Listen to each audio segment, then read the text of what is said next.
'01 and '03. They studied our doctrine, our tactics, our equipment, our organization, our training, and our leadership. And in turn, they revised their own doctrines, and they are rapidly modernizing the militaries today to avoid our strengths in hopes of defeating us at some point in the future. Recently, a senior Russian official, ambassador to the United Kingdom, Alexander Karamenko, he said, quote, "The established world order is undergoing a foundational shakeup with the Crimea, Ukraine, and Brexit."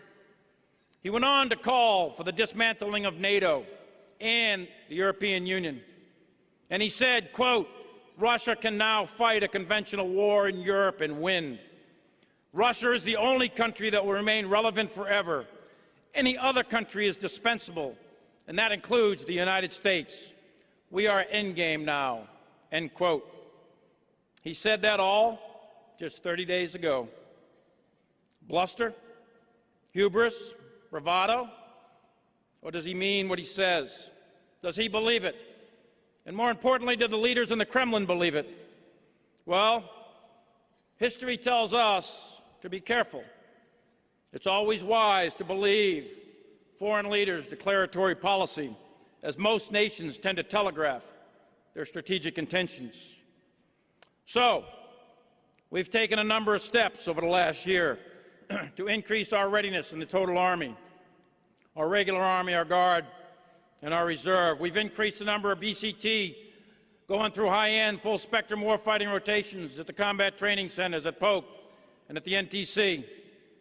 2 of these rotations are Guard brigades, and we're about to double that for the National Guard to 4 annually.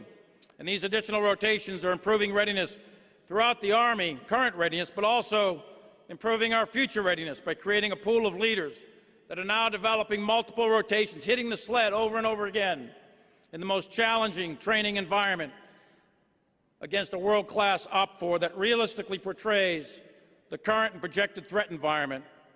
We've also initiated our regular Army and National Guard Associated Units pilot program, which is strengthening the bonds between the active and National Guard components, increasing the readiness of the total Army. And we are seriously considering increasing the number of annual training days in selected National Guard units so they will be able to more rapidly deploy in the event of conflict.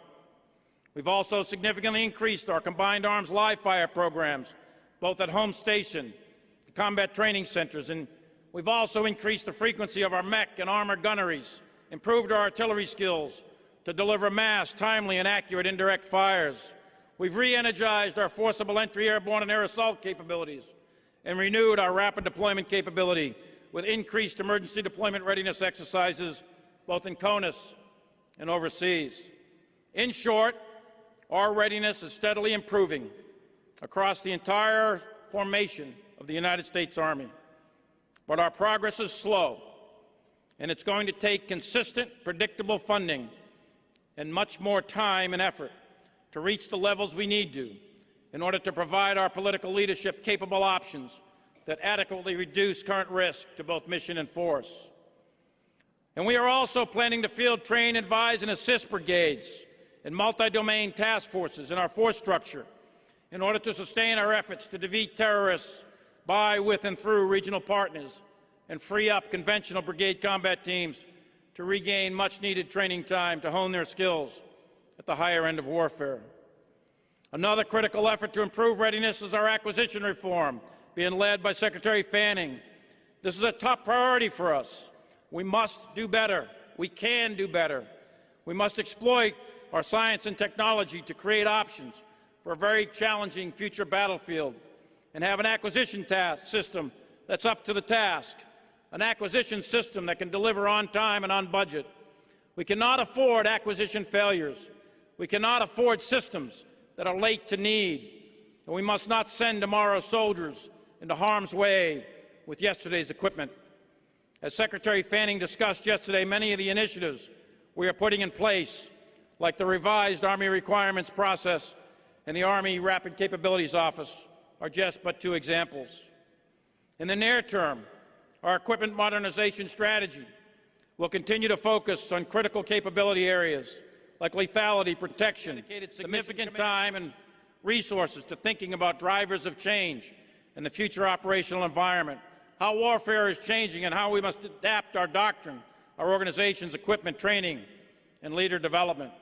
We must also take a humility pill here, eat a little humble pie, and recognize that the future is not really knowable in any kind of detail.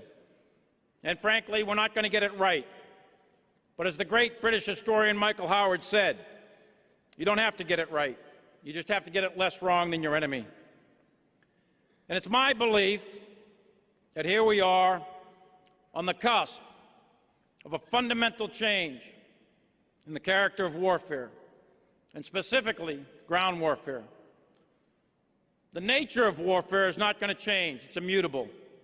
It's still a political act, war is, a decision by humans to impose their political will on their opponent by the use of violence. Wars will still be characterized by chance and fog and friction, and it will always be a dynamic interaction of competing human wills. And its cause will likely still adhere to Thucydides' famous analysis of fear, pride, and interest. But the character of war, how wars are fought, where wars are fought, with what weapons and technologies, organizations, and doctrines.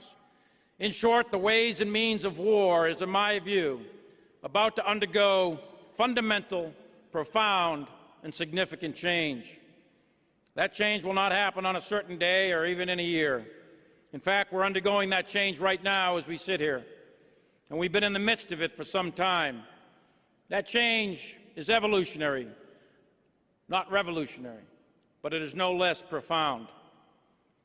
And I suspect that the organizations and weapons and doctrines of land armies between 2025 and 2050, in that quarter-century period of time, will be fundamentally different than what we see today and will likely have in the few years ahead. Think of the difference between the smoothbore musket and the rifle, or the rifle and the machine gun. The difference between muscle power of foot soldiers and horse cavalry and the machine power of tanks, trucks, and airplanes. Think of the shift from guidons and flags and drums to the telegraph, telephone, and radio. Think of observation to the limits of the human eye, to the introduction of the radar. The shift from sail to steel and steam. The shift from dumb bombs to smart bombs. A soldier of 1865 could not imagine a soldier of 1918, even less so a GI of 1945 or a grunt of 1965. That was pure science fiction to the Yank or Johnny Reb. Rapid change, however, has become increasingly compressed, especially in the last 150 years. And I would submit to you that those of us today will find it difficult to recognize the battlefield of 2035, let alone 2050. It is that kind of profound shift, that shift from 1865 to 1918, or even to 1945, that I am talking about, that is ongoing right now. And it is the result of a series of geopolitical, economic, societal, and technological change, some of long duration and some relatively recent, that is driving this change, but I believe we are definitely going to see it. And history offers some caution here. In all of the past cases of significant change in the character of war, the elements were all present prior to the war, but few, if any, ever realized their significance. And the armies that did see the change and adapt accordingly usually prevailed, at least at the beginnings of wars. All the elements of World War I were visible in the Civil War, the Franco-Prussian War, the Boer War, the Russo-Japanese War, but very few understood their profound impact in the summer of 1914 as Europe slid over the abyss into a devastating world war, the consequences of which we still feel today. A few years after the war to end all wars, all the technologies of armor, mechanization, wheeled vehicles, airplanes, and radio, they were all available to all the great powers in the 1920s and 30s. But only Germany combined them in a concept of war in a way that led to incredible battlefield success from 1939 to 1942, when their opponents rebounded and realized and massed their industrial might and adjusted their doctrines, organizations, and equipment under the pressure of war to eventually destroy the Nazi Reich. And the failure to see, the failure to connect those dots pre-World War I, the failure to see and the failure to connect those dots in the 1920s and 30s cost 100 million lives, a huge amount of blood, and years of human suffering. It is our task, the task of you and I, the task of us, both civilian and military, to do better, to see the trends, and to get the future less wrong than our enemies. So what do we think is shaping that future out to about 2050? Unfortunately, war between nation states, in my view, is very unlikely to remain relegated to the history books. Although constrained by a variety of factors, such as the incredible financial cost and human cost of war, the incredible lethality of modern weapons, various international regimes and organizations designed and dedicated to keep the peace, it is my firm belief, and I hope I am wrong, but I believe that war is not yet purged from the inventory of human behavior. Although there is clearly a diffusion of power in the international system with the rise of various non-state actors, a nation-state is still the fundamental and most important element in the international system, as it has been since the Treaty of Westphalia in 1648. And each nation-state is still considered sovereign, although those boundaries are clearly under pressure. Most importantly, there is no single higher power in the international system with the legitimacy, authority, and power to enforce the global order, as most functioning nation-states routinely do within their own boundaries. There is clearly growing instability as many countries are proving fragile and certainly do not control the widespread use of organized violence within their own borders. But it's also clear that the nation-state remains the basic actor in the system and is likely to remain so to at least 2050.